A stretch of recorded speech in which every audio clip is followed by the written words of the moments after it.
Post 2023, DSWD requested for around how much? You said We requested for 100,000 bags of rice. 100,000 bags of rice. But telling this committee na dahil dito sa volume ng mga request, kaya hindi nyo you cannot accommodate the 100,000? Problema nyo yan. Thank you very much, Mr. Chairman. The DSWD is very grateful for the lowest price possible that we can get for our rice for our various operations, primarily our disaster relief. And NFA gives the best price at 1,250 pesos per sack, or 50 kilos of rice. Now, every year or for every fiscal year, the DSWD would enter MOA with the NFA, specifying the number of sacks of rice that we would need for our disaster relief. And for last year, in July 2023, we entered a MOA with NFA for this requirement. However, DSWD can purchase rice from outside of from other suppliers other than NFA if NFA provides DSWD the authority to do so. In August 2023, we were provided a waiver of authority to supply rice due to the inability for them to supply the requirements that we have in this. So this I have a letter here, and I can submit it to the committee, Mr. Chairman. A letter dated in September 12. In response to our request for rice in August 24 of 2023. And so with this waiver, we are then authorized to go outside of EO 15, which requires us to really buy rice from NFA and purchase rice from outside sources. However, the price is a stark difference. So from 1,250, naging po 2,250 per sacks of rice. And we hope that this year, especially this year, we anticipate many relief operations for 2024. And our anticipated requirement is 400,000 sacks of rice. So we're hoping this year, NFA can supply us the rice with the best price possible. 1,000. Narinig mo na. Yung MC mo, hiningi ko kanina, si Marcoleta pa. Ang nag-state nun. Tama? Yes, Your Honor. So, after this, Mr. Chairman, after this, we are expecting COA to report to the central office with regards to this kasi may urgency ito eh. Baka kayo hindi nyo nakita. Yung committee na nakita namin, lalo na yung mga empleyado dun sa baba that were binagsakan sila ng preventive suspension for 6 months. So, COA, better report to Chairman Cordova with regards to this. And will expectancy itong issue na to. Can I get a commitment of COA? Yes, Your Honor. Next hearing, magkasingilan tayo dyan. Don't push us to invite yung chairman mismo dito. Yung CSC, of course, next hearing. Now, Chairman, let me proceed with, a while ago, Administrator Bioco discussed to us about the buffer stocking in which 9 days consumption dapat. Tama? With 6.6 million. Yung 6.6 million na yan yung buffer stock dapat only for 9 days. Tama? 9 days equivalent of consumption. Kaya nga, 6.6, no? Within 9 days, pag may calamity, etc. Tama? That is just to define how many bags. Hindi of yung ko tama o hindi? Tama. 6.6 million bags. Tama? Yes. Okay. Now, at the same time, ang sinabi mo kanina, dapat may 10 months dapat. Making sure kayo. Making sure na may stock talaga within 10 months time. Tama? Yes, Your Honor. We have the whole year. Ay sabi mo kanina, 10 months. That's on record. 6-3 rule. Na meron tayong 6-3 rule. Kaya nga, 6-3 rule na And then dapat after that, 10 months. Yeah. Yung 6.6 mo, at any given time, dapat for 9 days. Tama? Yeah. Yes, Your Honor. At any given time, di ba? Dapat? Tama? Yun yung buffer stock. Hindi nga, tama. Yeah, tama. Buffer stocking nga, 6.6 million. Now, Chairman, let me go to the DSWD. Hindi ko na to i-check kung totoo o hindi kasi, of course, the former congresswoman, who is now Yosek of DSWD, is present. Noong July 2023, you have a MOA with DSWD. Tama? Yes. Yes, Okay. Your Honor. Yes, correct. Okay. Now, on August 2023, DSWD requested for around how much, Yosek? We requested for 100,000 bags of rice. 100,000 bags of rice. By September, you denied the request of the DSWD. Bakit po? May MOA kayo, July, nag-request sila August, September, dininay nyo yung request. DSWD, agency ng government na supposedly one of the principal agency in which NFA should serve. Bakit? Why did you deny? No, at that time, we were still transferring our stocks from other areas to bring it to Metro Manila and Cebu, Your Honor. Eh, And, ang problema nga yan, actually, Chairman, ngayon sabi mo, you're still transferring, pero denial. Pero, yung releasing, nandun naman yan sa mga provincial warehouses nyo, di ba? And DSWD, nationwide ang operations noon. With only 100,000. Ang question dito, yun ba ang sagot nyo talaga? Yun ba ang sagot nyo sa DSWD? That you're still processing, on the process of transferring our supply in Metro Manila? Your Honor, if can I give our operations to answer that, to be more specific? Yes, Assistant Administrator John Robert. Yes, sir.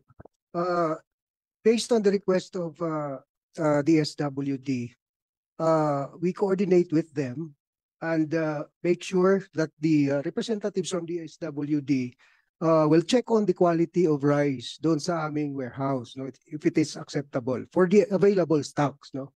Now, 100,000 ang hinihingi ng DSWD at that time, pero nung panahon din na yun, we were also providing the stocks for the one-time rice assistance, which is 845,000.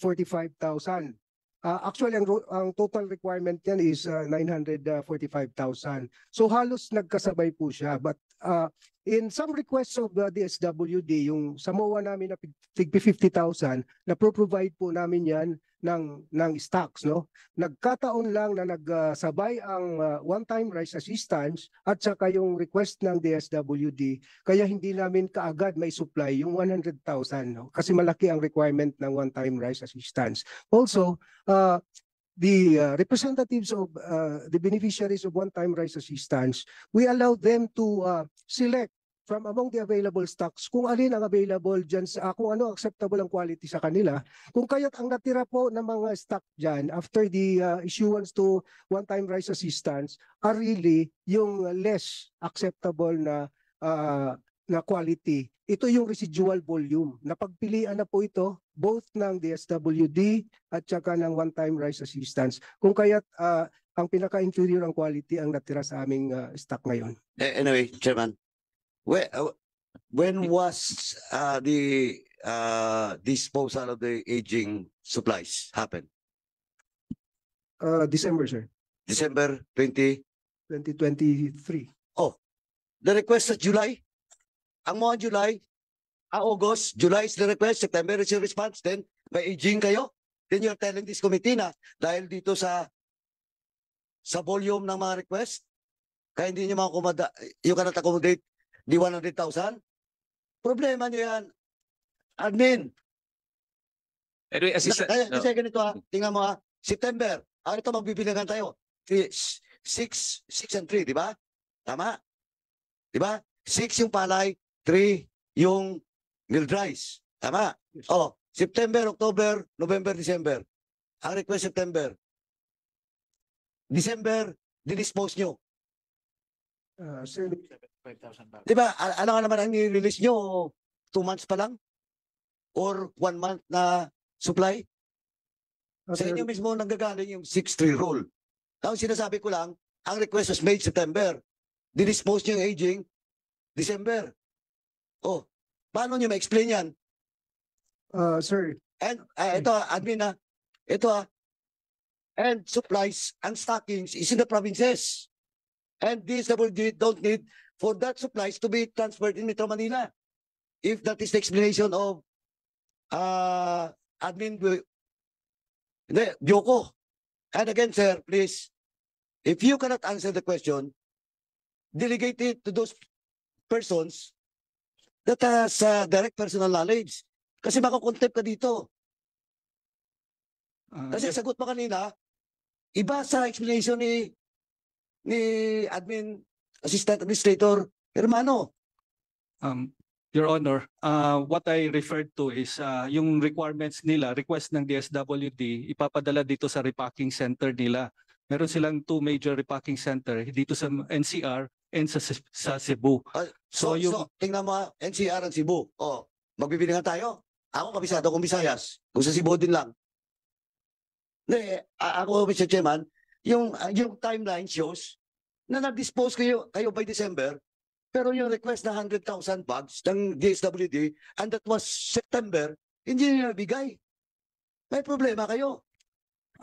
Your Honor, no, during that period, period na na sinasabi ninyo, continuing naman yung supply natin sa DSWD as it's available yung supply, no. So tawag dito, may mga bago naman tayo nag mini-mill, no. At once na meron tayong new stock, pinapakita naman natin sa kanila. Tapos That is not my question. Mm. Admin, ang sinasabi ko lang, ayan, ginagawa niyo yung 50,000 bags per month. That was the request of the DSWD. Ang question dito is they're requesting 400,000. Ang hindi ko maintindihan, nag-dispose kayo by December, hindi nyo na ibigay yung request. That's number 1. Number 2, o diretsong pagkatanong, how much is, etong sinasabi niyo dito sa reply ninyo, agency very critical rice stock, inventory level, as a result of numerous rice issuances to various legislators, kami pa, okay? Local government units, declaration of state of calamity and government relief institutions such as OCD, OVP, OPAPRO. Oh, yun. Ito, Admin Romano, ilan ba? Itong lahat na you mentioned, on the time that the DSWD requested for the 100,000 bags. Your Honor, if I may, our Assistant Administrator for Operations at that time, Sige. Romano.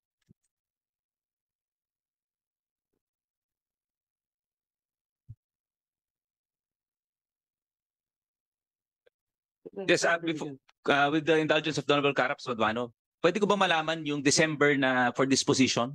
Admin Rod, paano ninyo dinispose? Ng stock? Yun yung among our Yes, inventory. how? Binenta sa trader at that time. Okay. Yung portion ng inventory namin na old stocks. Okay, may we know who the traders are? Yung December stock na yun. There were more than 2 actually. So the one that I can recall is G4 and San Pedro Rice Mill. G4. So this is separate from the 75,000 we're talking about? Yes, Your Honor. So That's again, G4. 2024 yung one, Wow. yung G4. G4 again. Yes, G4 yung Chairman, 75. Sige. Chairman, ako, sa timeline lang, Mr. Chairman, now, lumabas na naman na yung G4, yung dalawa na naman. You cannot blame us or stopping us from thinking na may problema kayo dyan. My concern is yung mga tao sa baba that only implemented the memorandum, circular, or the orders or resolution coming from the administrator. Kawawa yung mga tao sa baba. I will discuss that, Chairman, later. Now, alam mo, admin, ba't ko tinatanong yan? Kasi whatever explanation you will make, no? Problema nyo, September yung request, December, nag-dispose ko yung aging. Kahit anong justification nyo, mahirap yan. Intindihin ng kahit kumong tao. Kahit kumong tao. Now, second, you confirm na kanina, 10 months dapat, no? Sigurado, making sure na may buffer, blah, blah, etc. 6.6 million dapat at any given time during calamity, mayroon kayo. That is only 100,000. Oh, 6.6 million. Kasi, alam mo bakit, Chairman? Under the rice tarification law, which was already established, yung intervention ng NFA sa market, wala na eh. Well, in fact, kadiwa nga, if they're doing it, admin, during your time, if you're doing it for the past several years, post enactment of the rice tarification law, pwede kayong kasuhan. Kasi that's the violation of the law. Yun na naman yung sinasabi ko na practice na kasi. Pero tinigil nyo 2023. Pero previous administration, previous years na nandun ka na, may problema ka. Please take note of that, Comsec. Kasi heads must roll.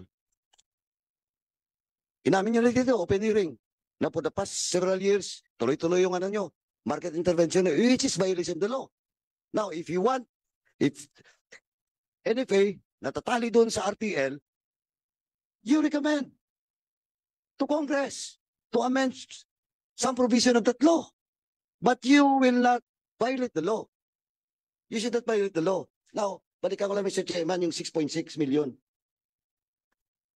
buffer stocks. Kahit anong explanation, Mr. Chairman, December, nag-dispose. September ang request. Then may 6.6 at any given time. The SWD will not request for that kung walang kailangan para sa mga immediate at emergency cases ang DSWD. Yun po, Mr. Chairman. I will not anymore ask NFA, Mr. Chairman. Let me proceed to the next, Mr. Chairman. Thank you. Now, Mr. Chairman, can I ask Engineer Pagayunan? Limuel, Engineer, in your opening statement, you stated that you just returned to office January 2024. Tama po? Yes, Your Honor. Bakit po? When last year po, January 23, I was reassigned by the good administrator to a division. So I carried the title Assistant Administrator, but I was per the special order, I was assigned to do some improvement works or policy on maintenance of buffer stock. And I have no staff. I was there at the public affairs. And then That was January 2023. Opo. Okay, please proceed. Tapos po, ang ginawa ko po, nag-file po ako ng complaint sa CSE kasi I thought that was constructive dismissal kasi yung appointee po, hindi according to rules, hindi pwedeng mag-issue ng ESO basta-basta. Pangalawa, yung pag from the Assistant Administrator's Office for Operation, ibaba mo ako sa isang division, that is, kahit wala pong diminution of salary, that is, may diminution of function, and that's why I filed a case, a complaint with the CSE, and until now, the civil service did not act on it. Although I cited that special orders issues at this point in time, when challenged or when there is a complaint, will be stayed. Ibig sabihin, to cut you, sorry, to cut you, Engineer Limel. In short, Mr. Chairman, may problema po between the Administrator Bioco and Assistant Administrator Engineer Limel Pagayunan. Now, Pagayunan pala, sorry, Pagayunan. Engineer Limel na lang para mas madali. Anyway, so bumalik ka January. So, why January 2024?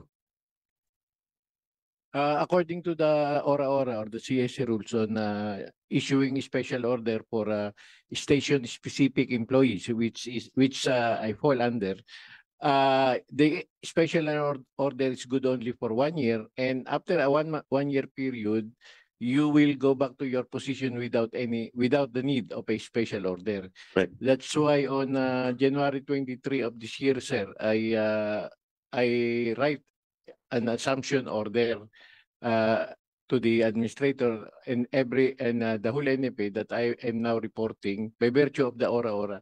I'm now reporting for work as Assistant Administrator for Operation. O, tama po.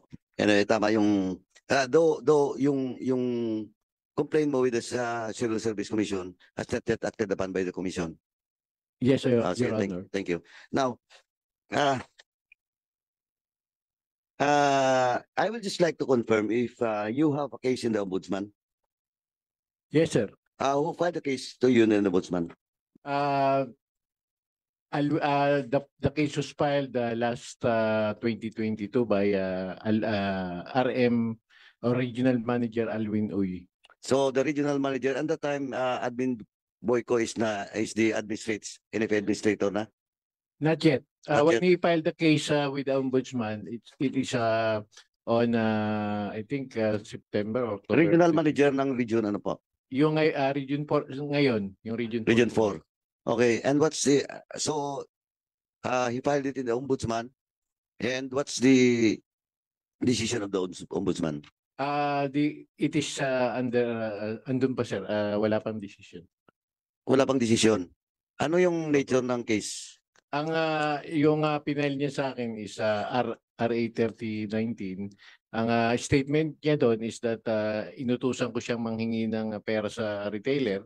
So in short, graft and corrupt practices. Yes, sir. Okay. Now, but you were suspended for 90 days. I was suspended not by the Ombudsman. I was suspended by Administrator Bioco. And the suspension was the decision of the Ombudsman or under the powers of the administrator? Under the power of the administrator. But it was recommended by the Ombudsman. No. So discretionary power of the administrator to suspend the employees at a maximum of 90 days. Tama? Para clear po, yung pinail po ni Alwin Uy sa akin noong 2022 is a case with the Ombudsman. That case, the Ombudsman did not any issue suspension order. Noong nag-file ako ng complaint sa civil service, ang binato sa akin was a show cause order. Ang complaint Show cause order ng? na an employee daw ay No, show cause order coming from? Bioco, from administrator. From Bioco. admin. Okay, please proceed. So, ang nakalagay doon, I kwan daw, no? Tell employee to ask money from retailers. So what I did is sabi ko yung show cause order dapat may investigation report or even affidavit so that I can answer on my behalf. So the answer was given to me on March 30, an affidavit of Alwin Uy that I stopped a bidding in San Jose Mindoro that to exact 200,000 from the winning bidder, and then together with it is already a formal charge, and a formal charge with an order of preventive suspension. So that's a matter within the administrator and you. And did you question it to the CSC in that particular case? That suspension. Yes, sir. In fact, the civil service wrote me that they are still looking into it. Second, yung suspension po na yun was brought out by the CSC Central. Ang NCR po kasi ang under kami. Pero yung kaso ko sa OPS na take up po ng CSC Central, and they have a memorandum telling me that they are still studying the matter. Okay, thank you for that, Engineer Dimel. So, admin, do you confirm all the statement coming from with regards to the cases that was filed in the Ombudsman and the suspension for 90 days coming from your office? Is that confirmed? Your Honor, can I refer it to our legal because No. yes, I confirm. But Confirm, you confirm. can I answer? Okay, brief lang. Yeah, okay. Thank you. Our legal department head, our acting legal department head can answer the query, Your Honor. Ms. Shaila Ramos. Ms. Shaila, I'm sorry, I'm nako-confuse lang ako. You are the legal of the council, I am the board secretary, Mr. Chair. board secretary, and you are at the same time, again, I have to ask this The question. current acting attorney 6 of the Legal Affairs Department of NFA. Acting. Okay. So your predecessor was She's already retired, sir. okay. So for the meantime, Yes. you are the one sit. Okay, thank you. Mr. Chair, just to address the questions by the Honorable Congressman. There is a case filed before the Legal Affairs Department against Engineer Pagayunan. The one who filed the complaint is the one he's mentioned, RM Alwin Uy. An affidavit was filed, and by the process that we have, there's a formal charge, and attached to it is an order of preventive suspension. Right now, the case is ongoing, it's yet to be resolved. There was a suspension in the course of the hearing, and Engineer Pagayunan has already served that suspension. This is different from the case filed before the Office of the Ombudsman, which the Legal Affairs is not a privy to that case. We were just furnished with a document to that effect. The case filed against Engineer Pagayunan is a violation of Republic Act 3019, Section 3E, giving advantage. And there's a corresponding administrative case attached to that, the counterpart for the criminal case. Anyway, Chairman, thank you for that, attorney. No? Anyway, that's within the National Food Authority. No? Now, ang ano ko lang, Chairman, gusto ko lang establish dito na, of course, if there is a violation of law, wala dapat tayong sinasanto dito. But ang gusto ko lang establish, prior to this scandal or gulo within the NFA, may problema na talaga between Engineer Limuel and Admin Bioco. So, establish yan. Yun lang gusto kong establish, Mr. Chairman, na sa ngayon may problema talaga between Engineer Limuel and Admin Bioco.